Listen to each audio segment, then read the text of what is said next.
عمر تکیے پہ ٹیک لگائے بیٹھے ہیں تو ایک سادے سے صحابی حضرت سلمان فارسی رضی اللہ تعالیٰ عنہ امیر المومنین سے ملنے آئے.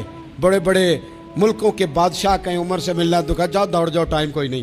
حضرت سیدنا سلمان فارسی آئے تو عمر پہلے اٹھ کے کھڑے ہوئے, پھر وہ اپنا تکیہ نکال کے تو حضرت سیدنا سلمان فارسی کو پیش کیا. حضرت سلمان نے تکیہ دیکھا, آنکھوں میں آنسو آ گئے, کہنے لگے سچ کہا تھا میرے رسول کریم نے, سچ کہا میرے نبی پاک نے. بار بار یہ جملہ دہراتے. حضرت عمر کہنے لگے سلمان کچھ بتا نا, کیا کہا نبی پاک نے؟ تو فرمانے لگے عمر میں نے حدیث سنی تھی پر یہ کب مجھے پتا تھا کہ میری زندگی میں اس کا عملی مظاہرہ بھی دیکھوں گا. فرمایا بول بھی دے سلمان فارسی, کیا فرمانا چاہتے ہیں؟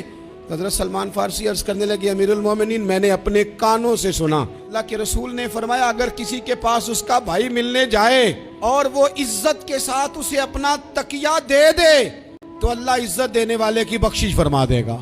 عزت کے ساتھ تکیہ دینے پہ, آنے والے مسلمان بھائی کی قدر کرنے پہ, لوگوں کی قدر شروع کر دیں. لوگ قدر نہیں کرتے, لیکن جب قدر کریں کسی کی تو پھر اس سے سامنے والا ٹھنڈک محسوس کرتا ہے.